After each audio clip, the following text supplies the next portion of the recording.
बिस्मिल्लाहिर्रहमानिर्रहीम। अस्सलाम वालेकुम। नूरुल आपकी खिदमत में हाजिर है। इमरान खान साहब ने अपना मुर्शद बदल लिया है, लेकिन परेशानी की बात यह है कि इस सारी एक्सरसाइज के बावजूद कल के एक दिन में, मंगल के दंगल में, उनके लिए 4 बुरी खबरें थीं। 4 बड़ी और बुरी खबरें इमरान खान साहब के लिए सिर्फ कल के एक दिन में थी। तो वो 4 खबरें क्या थी, लेकिन उससे पहले मैं मुर्शद के हवाले से बता दूं कि उन्होंने अपने इंटरव्यू में बताया है कि लोग मुझे मुर्शद कहते हैं, लेकिन मैं, और वो खुद ज़ाहिरा बुशरा बीबी को अपना मुर्शद कहते थे, तो उन्होंने कहा मैं उन्हें मुर्शद नहीं कहना चाहता था, वो तो मैं कुछ और कहना चाहता था। यानी आज तक जो वो कहते रहे हैं वो उन्हें पता ही नहीं था कि वो क्या कहना चाह रहे थे। और वैसे तो अब उन्हें ये पता चल गया है सारी चीज़ें देखकर, और अब उन्हें पता चला है कि खातून मुर्शद नहीं हो सकती। पहले तो उन्होंने कहा बीवी मुर्शद नहीं हो सकती, फिर उन्होंने कहा खातून ही मुर्शद नहीं हो सकती। अच्छा, ये क्यों हो रहा है कि वो मुसलसल मज़हब कार्ड इस्तेमाल करते हैं। और जो ईद वाले प्रोग्राम में वो बच्चे के हवाले से भी बात हुई है, जिस तरह से बच्चे ने जो बातें की थी, एक छोटे से बच्चे का जो सवाल था, सवाल तो नहीं था, खान साहब की तारीफ़ थी, और तारीफ़ भी उस लेवल पर चली गई थी कि जो ज़ाहिर है उस पर ऑब्जेक्शन हो रहा है। तो उसके बाद जब वो पीछे हटे हैं सॉरी करते हुए और उससे लाताल्लुकी का ऐलान करते हुए, वहाँ से प्रॉब्लम आई है कि अब वो मुर्शद से भी भाग गए हैं। उन्होंने कहा बुशरा बीबी मेरी मुर्शद नहीं है, लेकिन मैंने आज तक ऐसी औरत ही नहीं देखी कि बंदा पूछे कि आप औरतें देखती क्यों हैं। मतलब आपको क्या पता कि कौन कौन सी औरत अपने घर में क्या कर रही है, वो कितनी इबादत करती है, वो अल्लाह के अहकामात की कितनी पाबंदी कर सकती है। ये इमरान खान साहब का ख्याल क्यों है कि उन्हें सब औरतों का पता है। मतलब ठीक है, उन्हें अमेरिका का अमेरिकन से ज़्यादा पता है, उन्हें यूरोप का यूरोपियंस से ज़्यादा पता है, उन्हें भारत का भारतीयों से ज़्यादा पता है, ये सारी चीज़ें उन्हें पता होंगी। लेकिन ये कैसे मुमकिन है कि औरतों का भी सबसे ज़्यादा उन्हीं को पता हो। ठीक है, उनकी लिस्ट बड़ी लंबी है, बड़ी तवील फहरिस्त है। हमने भी बहुत सारे नाम सुने हुए हैं, कोई यूरोप से हैं, कोई इंडिया से हैं, कोई, मतलब ठीक है यार, अमेरिका कह लें और जहाँ मर्जी है, लेकिन इसका ये मतलब नहीं है कि वो दुनिया की तमाम औरतों को जानते हैं। उन्होंने कहा ऐसी औरत तो मैंने आज तक ज़िंदगी में नहीं देखी। अच्छा, और बुशरा बीबी के बारे में वो फरमा रहे हैं कि उनकी पूरी ज़िंदगी का मकसद जो है वो अल्लाह के अहकामात और कुरान और सुन्नत पर अमल करना है। अच्छा, हमें इस पर कोई एतराज़ नहीं, वो बहुत नेक, परहेज़गार और इबादत गुजार खातून हो सकती हैं, कोई भी इंसान हो सकता है, ये हर एक का ज़ाती मामला है। लेकिन वो उसकी तशहीर क्यों कर रहे हैं? मतलब वो कह रहे हैं ज़िंदगी में इसके अलावा वो बिल्कुल ऐसे चलती हैं जैसे अल्लाह देख रहा है, और वो तमाम बातें सिर्फ कुरान और सुन्नत और अल्लाह के अहकामात के मुताबिक चल रही हैं। मतलब किसी भी इंसान के बारे में ये गारंटी किस तरह से दी जा सकती है? इंसान बड़े कमज़ोर होते हैं, और इंसान को ख़ता का पुतला कहा गया है। अच्छा, उस मतलब बहुत सारे इश्यूज़ होते हैं ना इंसान की ज़िंदगी में, प्लस माइनस हो जाता है। फिर लोगों की पुरानी ज़िंदगियाँ भी हमारे सामने हैं, तो उसमें फिर इस तरह के क्लेम करना, इस तरह के दावे करना। फिर उन्होंने बताया कि मौजूदा 6 माह में तो उन्होंने कहा कि वो एक कमरे में उन्होंने पूरे 6 माह गुजार दिए हैं, वो उससे कभी बाहर नहीं निकलती, वो रात का खाना नहीं खाती, वो किसी शॉपिंग के लिए नहीं गई, कोई बैरून मुल्क दौरे पर नहीं जाती। ठीक है यार, आप किस बात की तशहीर करना चाह रहे हैं? आप इश्तहार किस बात के छाप रहे हैं? फिर खान साहब बाज नहीं आ रहे हैं, वो जो है ना हमारा मज़हब कार्ड इस्तेमाल किए जा रहे हैं लोगों के जज्बात से खेलने के लिए। मज़हब से अपना लगाओ और अपनी बेगम साहिबा के हवाले से क्यों लोगों को इस लाइन पर लाना चाह रहे हैं? उनका मसला ये होना चाहिए, वो अपनी परफॉर्मेंस बताएं कि मेरे 3.5 साल के दौरे हुकूमत में जो मैंने वादे किए थे कि 1 करोड़ नौकरियां होंगी, 50 लाख घर होंगे, 500 डैम बनेंगे, जो सारी चीज़ें उन्होंने की थी उसके बारे में बताएं। 200 अरब डॉलर जो है बाहर के मुल्कों में पाकिस्तानियों के पड़े हुए थे, वो उन्होंने उठा के लाने थे। पाकिस्तान के लिए बाहर से इन्वेस्टमेंट्स के वो ढेर लग जाने थे, तूफ़ान बरसना था, वो सारी चीज़ें बताएं। या अगला लाहेमल बताएं कि मैं आइंदा लोगों के लिए क्या करूँगा। अब वो पाकिस्तान की इकॉनमी का जो इकॉनमी को ठीक करने का जो प्लान है वो अमेरिका में जाके पेश कर रहे हैं। कमाल ये है कि उनके पास पाकिस्तान में लोगों को देने के लिए कोई प्लान नहीं है कि कैसे करना है, पाकिस्तान की इकॉनमी को कैसे ठीक करना है, या पाकिस्तान की इकॉनमी के लिए उन्होंने क्या करना है, कोई प्लान नहीं है। ना पहले कभी था, पहले सिर्फ ये था कि पाकिस्तान से बाहर दीगर मुल्कों में पाकिस्तानियों के 200 अरब डॉलर पड़े हुए वो उठा के लाने थे। और अब वो जो कहते थे कि हम कोई गुलाम हैं, तो उसी अमेरिका के सामने जाकर, अब तो वो रिपोर्ट्स पब्लिश हो रही है ना, कि उस अमेरिका के सामने जाके वो पाकिस्तान में अपनी पार्टी का प्लान पेश कर रहे हैं कि हमने इकोनॉमी को कैसे ठीक करना है। खान साहब जो भी कर लें, वो टाइम हाथ से निकल गया है, गुजर गया है। अब तो कल का दिन जो है वो उनके लिए बड़ा भारी था, और ईद की ये जो इतवार और यकम मई की छुट्टियों के बाद जब कल अदालती दिन भी था, तो बहुत से लोगों को उम्मीदें थी, खान साहब को भी थी। तो वो दो अदालतों से, मैंने जो कहा ना कि 4 बड़ी खबरें उनके खिलाफ बुरी आई, उनमें से 2 अदालतों से हैं। पहली तो लाहौर हाई कोर्ट से, जहाँ पर वो गए थे कि 121 मुकदमे जो है मेरे खारिज कर दें। अच्छा, वो नमाज़ें बख्शवाने गए थे, और आप ये देखें कि वो अदालत ने वो तो खारिज नहीं किए। वो कहा, हजूर आप तफ्तीश में क्यों नहीं शामिल होते? तो आप पहले जाएं और तफ्तीश में शामिल हों, और जुमे वाले दिन 2 बजे तफ्तीश में शामिल हों। ठीक है, अब खान साहब के लिए मुसीबत बन गई है।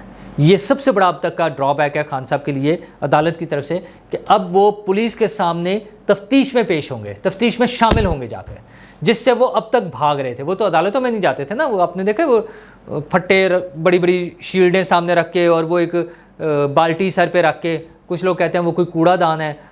वो इस तरह के लोग जो होते हैं ना, काले इल्म वगैरह वाले गंदी मंदी चीज़ें भी इस्तेमाल हो रही होती हैं, तो पता नहीं क्या है, बार वो कूड़ादान है या बाल्टी है, कोई काला इल्म है या वैसे कोई दम कराया, जो भी है, खान साहब के साथ वो उसके साथ जा रहे होते हैं।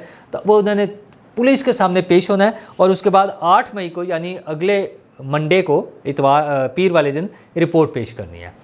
अच्छा, और ये 5 रुकनी बेंच का फैसला है।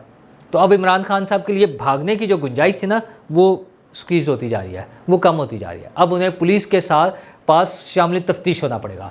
और दूसरी बुरी खबर उनके लिए सुप्रीम कोर्ट से है, जहां पर वो इलेक्शन की रट लगाए हुए थे, और सुप्रीम कोर्ट इलेक्शन को भूल गई है। मतलब आप देख लें, आज 3 तारीख हो गई है, कल 2 तारीख थी, कोई इलेक्शन की बात ही कोई नहीं है। सिर्फ वो रिपोर्ट जमा करानी थी उसने, इलेक्शन कमीशन ने, और वो सारी आगे थी पैसों वैसों की, हो गई हैं जमा, खामोशी। अब तो अदालत को और मसला बना हुआ है कि क्या वो सुप्रीम कोर्ट के प्रोसीजर वाला जो बिल है वो इंटैक्ट रहेगा या उसको उड़ाना है, उस पर ले दे के है। और उसमें भी चीफ जस्टिस साहब का जो कल की कार्रवाई है, वो इतने परेशान नजर आए हैं कि उन्होंने किसी की बात नहीं सुनी, उन्होंने सिर्फ अपनी तकरीर फरमाई है, जिस पे एक बड़ा मज़ेदार ट्वीट किया मतीउल्लाह जान साहब ने। और उन्होंने कहा है कि एडवोकेट उमर अता बंदयाल ने दलाइल शुरू किए, और चीफ जस्टिस उमर अता बंदयाल ने वो सुने, और वो सारी कार्रवाई उन्होंने कहा वो आपस में, यानी अता बंदयाल साहब जो चीफ जस्टिस ऑफ पाकिस्तान हैं, उमर अता बंदयाल साहब, उन्होंने खुद ही सिर्फ तकरीर फरमाई, और वो तकरीर फरमा के उन्होंने कार्रवाई ख़त्म कर दी, और पीर की तारीख डाल दिया, नोटिस वगैरह कर दिया, लोगों को जवाब मांग लिया है। अब वो पीर वाले दिन पेश होंगे। मतलब उनके हाथ में अब कुछ नहीं है। वो जो इलेक्शन वाला मामला था वो तो वैसे ही ख़त्म हो गया ना, आज 3 तारीख हो गई है, 14 तारीख को इलेक्शन मांग रहे थे इमरान खान साहब, तो 11 दिन रह गए हैं। अब तो अगर अदालत चीफ इलेक्शन कमिश्नर को फारिग करके खुद अपना कोई बंदा अपॉइंट कर दें किसी जज को, और उन्हें कि आप इलेक्शन करा लें, तो इलेक्शन नहीं होने। जो कल ख्वाजा आसिफ साहब ने कर दिया, और बाकी लोग जो कर रहे हैं, तौबा तौबा। उन्होंने तो कहा जी ठीक है, फिर हम अगर अदालत को डिटेल चाहिए, अदालत ने वो कार्रवाई की तफसीलात मांगी हैं, पार्लियामेंट की कार्रवाई की, कि जो इस हवाले से सारी कार्रवाई हुई है उसकी तफसीलात भेजें। तो उन्होंने कहा हम भी अदलिया के इजलासों की तफसीलात मांग लेते हैं। दूसरी तरफ वो नूर आलम साहब हैं PAC के, वो कहते हैं कि उसको बुलाएं, रजिस्ट्रार सुप्रीम कोर्ट को बुलाएं, और हमने ऑडिट करना है, अकाउंट्स को तो हमने हर सूरत में देखना है। और उन्होंने तो कमाल का ही जुमला बोल दिया नूर आलम साहब ने। उन्होंने कहा है कि प्रिंसिपल अकाउंट्स ऑफिसर को तलब करने का इख्तियार हमें हासिल है, हम आपके सामने पेश होते हैं, अगर आप इतने साफ़ हैं तो हमारे सामने भी आएँ, रिकॉर्ड तो दें ताकि पता चले पाकिस्तान को खाने वाले कौन हैं। तो नूर आलम साहब पूछ रहे हैं कि पाकिस्तान को खाने वाले कौन हैं, और वो बुला रहे हैं रजिस्ट्रार सुप्रीम कोर्ट को। खुदा की शान देखें कि वो जो हर एक को तड़ियाँ दे के, धमकियाँ दे के बुलाते थे, आज उसी सुप्रीम कोर्ट के रजिस्ट्रार को बुलाया जा रहा है। और वो इसलिए बुलाया जा रहा है कि शफाफियत नहीं है, वो इसलिए बुलाया जा रहा है कि जब उनसे चीज़ें पूछी जाती हैं तो वो इनकार कर देते हैं, बताते नहीं हैं। बहरहाल इमरान खान साहब के लिए बुरी खबर ये थी कि वो सुप्रीम कोर्ट जिस पर वो बैंक किए बैठे थे, जिन पर सारी उम्मीदें लगाए बैठे थे, वो वहाँ से इलेक्शन की खबर ही कोई नहीं आ रही है। वो झंडी, साफ झंडी हिल गई है कि कोई चक्कर नहीं है। और वैसे भी असल में जिनसे उम्मीदें थी पीछे से, वो नेटवर्क चूँकि टूट गया। वो जो बड़े बड़े बुर्ज थे वो उलट गए हैं, और जहाँ से सबसे ज़्यादा ठंडी हवाएं आती थी वहाँ से वो ठंडी हवाएं आनी बंद हो गई हैं, बल्कि सुना है वो हवाओं का रुख मुड़ गया है। तो वो भी चंद दिनों में बातें क्लियर हो जाएंगी कि क्यों, कौन सी हवाओं का रुख किस तरफ मुड़ा है। ये अगले चंद दिनों में कहानी खुलकर सामने आ जाएगी। और तीसरी बुरी खबर थी इमरान खान साहब के लिए, वो थी कि आर्मी चीफ़ की मुलाकात, आर्मी चीफ़ और DGISI की मुलाकात वज़ीर आज़म शहबाज शरीफ से। और वो इसलिए बुरी थी कि ज़ाहिर है उसमें मुल्क की जो एलामिया जारी हुआ है वो है मुल्क की सिक्योरिटी पे तबादला ख्याल हुआ, लेकिन मुल्क की सिक्योरिटी में सबसे अहम चीज़ अब इमरान खान साहब ही हैं जो हुकूमत के लिए परेशानी का बाइस हैं। तो उनके बारे में डिस्कस होता है, और आपको याद रखना चाहिए कि इमरान खान साहब और उनकी पार्टी के आर्मी चीफ़ और DGISI के बारे में क्या ख्याल आता है।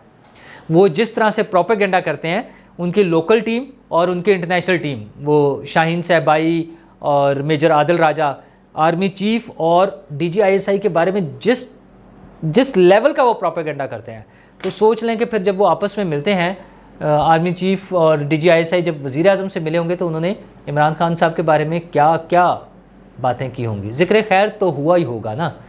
चले, और वज़ीर आज़म साहब जा भी रहे हैं, इंग्लैंड जा रहे हैं, जो कि बादशाह साहब चार्ल्स की ताजपोशी की तकरीब में भी शिरकत करेंगे, और साबिक वज़ीर आज़म नवाज़ शरीफ साहब से भी मिलेंगे। अच्छा, अगेन ये इनके लिए परेशानी की बात होती है कि वो वहाँ से चला रहे हैं, वो पता नहीं क्या कर रहे हैं। तो खान साहब ये तो होगा। और चौथी बुरी खबर वो बुशरा बीबी से लिंक्ड है। फवाद चौधरी साहब ने ऐलान किया कि उनकी पार्टी मरियम बीबी को नोटिस भिजवा रहे हैं, कानूनी नोटिस, जो वो बुशरा बीबी पर इल्ज़ामात लगाती हैं करप्शन के। तो हुजूर वाला करें, नोटिस भिजवाएं, वो तो इंतज़ार में बैठे हैं। ये जो थे ना तोशा खाना, और वो जो ऑडियो आई थी कि बुशरा बीबी एक खिंचाई कर रही हैं एक साहब की कि ये तस्वीरें क्यों बनाई हैं, गिफ्ट्स जो वहाँ से बेचे गए हैं बाद में। तो हुजूर वो गिफ्ट वाले सारे गवाह आ जाएंगे, वो बताएंगे कि हमें डांट पड़ी थी कि क्यों गिफ्ट की तस्वीर बनी है। तो ये सारी चीज़ें हैं। फिर मलिक रियाज साहब ने जो ज़मीनें दी हैं वो जो अलकादिर ट्रस्ट के नाम पे ट्रांसफ़र हुई हैं, जिसके सिर्फ 2 लोग हैं ट्रस्टीज़, इमरान खान साहब और बुशरा बीबी साहिबा। और वो फ़रा गोगी के साथ जो ऑडियो कॉल है, वो जो हीरे 5 करात के हीरे और ये सारी चीज़ें, तो इन सारी चीज़ों का जवाब फिर देना पड़ेगा। आप नोटिस भेजें, ये कहानी फिर यहाँ तक नहीं रुकेगी, बात चलेगी तो फिर दूर तलक जाएगी। तो इमरान खान साहब के लिए बड़ा मुश्किल वक्त आ रहा है। ये सिर्फ कल के एक दिन में 4 बुरी खबरें थीं। तो खान साहब इन खबरों से बचना मुश्किल हो गया है। मतलब आप जो उल्टे लटक जाएं, कलाबाजियाँ खाएं, सर्कस करें, आप अब लॉन्ग मार्च कर लें, आप धरने दे लें, अब इन चीज़ों से बचना मुश्किल हो गया। अभी तो वो फॉरेन फंडिंग केस है, जो ममनुआ फंडिंग केस है, उसकी भी जिस दिन भी कार्रवाई शुरू हो गई तो ये सारे मसाइल आएंगे। अल्टीमेटली सियासत होगी अवाम पर। कामयाब लॉन्ग रन में वो होगा जो अवाम की सियासत करेगा, अवाम की फलाह बहबूद की बात करेगा। तो वो चाहे इमरान खान साहब हों, चाहे शहबाज शरीफ साहब हों, नवाज़ शरीफ साहब हों, आसिफ जरदारी साहब हों, मौलाना साहब हों, दीगर पार्टियाँ हों, सबके लिए अवाम की भलाई के लिए अवाम को फोकस करके पॉलिसीज़ बनाएं, उस पर सियासत करें, ताकि लोगों को भी आप पर ट्रस्ट हो और लोग आपके साथ चल सकें। शुक्रिया।